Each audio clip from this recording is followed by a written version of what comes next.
السلام عليكم. معكم أم حمزة.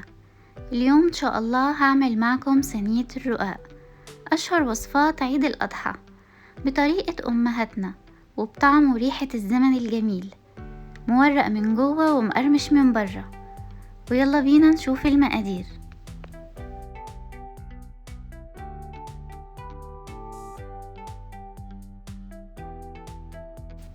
8 حبات من الرقاق الناشف، 250 جرام لحمة مفرومة ناعم، بصل كبيرة مفرومة ناعم، حبة طماطم كبيرة مبشورة ناعم، بصل صغيرة مقطعة مكعبات صغيرة، فصين توم مهروسين، 4 معالق كبيرة سمنة، ربع معلقة صغيرة فلفل أسمر وبهارات مشكلة، ومعلقة صغيرة ملح، لتر من الشوربة، 4 معالق كبيرة من الزيت. أول حاجة هبدأ بيها هي اللحمة. في طاسة على النار وتكون سخنة هنزل ب3 معالق من الزيت، وبعدين أنزل عليهم باللحمة. لازم تبقى الطاسة سخنة جدا علشان اللحمة ما تنزلش ميتها. هقلبهم مع بعض لغاية لما لون اللحمة يتغير. بتفرق جدا يا جماعة لما بتفلفلي الأول اللحمة وبعدين بتنزلي عليهم بالبصل، بتفرق بالطعم وبالريحة. في بعض الناس بتحب أول حاجة تبدأ بالبصل إنها تديه لون خفيف وبعدين تنزل باللحمة، بس جربوا الطريقة دي بجد هتفرق معاكم. ودي بعد ما اللحمة لونها غير وكلها خلاص اتفلفلت هنزل عليها ببصل. هتكون عندي بصل كبيرة مفرومة ناعم، وكل ما كترت من البصل هيديها طعم مسكر وطعم حلو للحمة. هقلبهم كويس مع بعض لغاية لما الاقي البصل عندي دبلت واخدت لون خفيف مع اللحمة.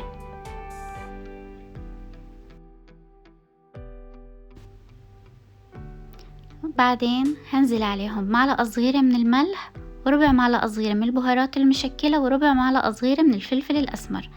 هقلبهم كويس مع بعض واسيبها حوالي 2 أو 3 دقايق تستوي. طبعا اللحمة المفرومة ما بتاخدش وقت في السوا ابدا، هتلاقيها على طول استوت معاكي. وده شكلها خلاص لما تعصجنا اللحمة واستوت.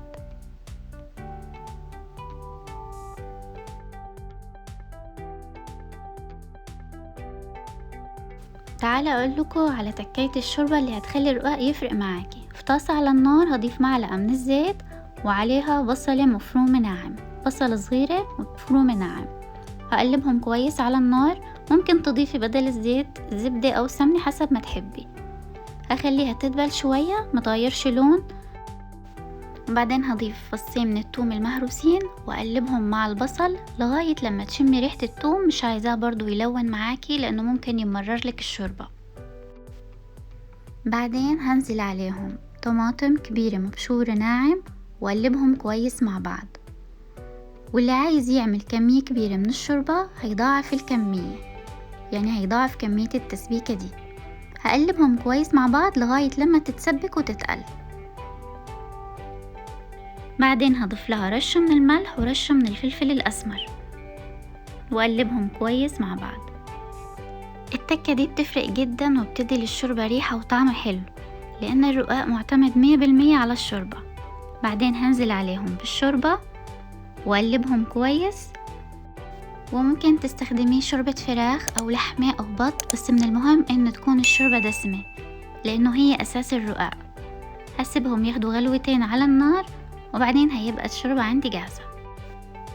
هضيف نص معلقة صغيرة من البيكنج باودر علشان يخلي الرقاق من جوه مورق، والخطوة دي اختياري.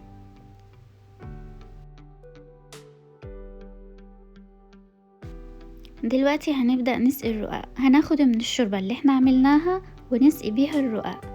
اهم حاجة ما تسقوهوش كتير عشان ما يبقاش طري معاكي بزيادة. احنا بس بنبل الرقاق مش بنطريه عشان ما يعجنش منك. واهم حاجة في الشوربة انها تبقى سخنة، يعني ولا باردة ولا دافية. كل ما تبرد منك الشوربة لازم تسخنيها. صينية مدهونة سمنة هرص اول طبقة من الرقاق. وطبعا لو الرقاق كان عندك تخين هتقللي الطبقات، ولو كان رفيع هتكتريها. وده طبعا راجع لذوقك واللي بتحبيه. زي ما انتوا شايفين يدوب ببل الرقاق بس بلة بسيطة، ما بخليهوش يطرى مني ابدا عشان ما يعجنش منك. بالنسبة للسمنة ممكن تدهنيها بين كل طبقتين او بين كل طبقة وطبقة.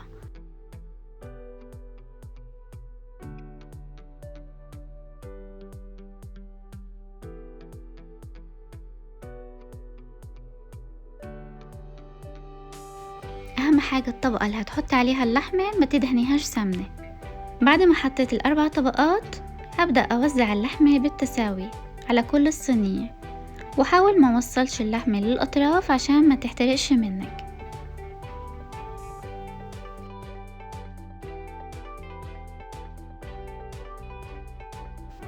هبدأ اساوي اللحمة وما خليش فيها حتة عالية، وحاول الم اللحمة من الاطراف عشان ما تحترقش. هبدأ ارص الطبقة التانية للرقاق، وهدهن بين كل واحدة وواحدة مسحة من السمنة عشان الجزء اللي فوق يبقى باين انه مورق ومش معجن.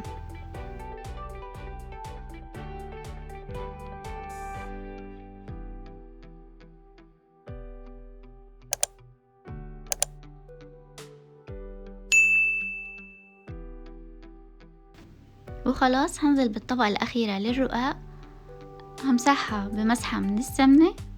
أنا هنا استخدمت 4 رقاق فوق 4 رقاق تحت. بعدين هقطعها تقطيع حسب ما تحبي. بعدين هسقيها بكبشة واحدة من الشوربة، ما تزوديش عن كبشة عشان ما تطراش منك. هنكون مشغلين الفرن قبل ب5 دقايق.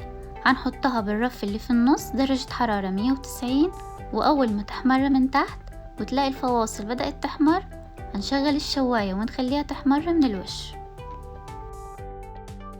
وتقريبا مدة التسوية هتكون ربع ساعة. وده شكل الرقاق بعد ما طلع من الفرن، مقرمش جدا من برا، طري ومورق من جوه، تحفة، ريحته روعة بجد. التكة اللي في الشوربة فرقت كتير في الطعم وفي الريحة. اهم حاجة في الرقاق الشوربة، فالشوربة لازم تكون دسمة لانها هتفرق معاكي. وبرضو ما تسقيش الرقاق كتير، انتي هتبليه بس عشان يفضل مورق معاكي وما يعجنش منك. وطبق الرقاق هيبقى ان شاء الله من الاطباق اللي بتطلب منك في كل عزومة او مناسبة. وبكده وصفة النهاردة بتكون خلصت. يا رب تكون عجبتكم. لأي سؤال او استفسار راسلوني على وسائل التواصل موجودة بصندوق الوصف. ولو الفيديو عجبكم ياريت تدعموني بلايك، سبسكرايب، وفعلوا زر الجرس عشان يوصلكم مني كل جديد.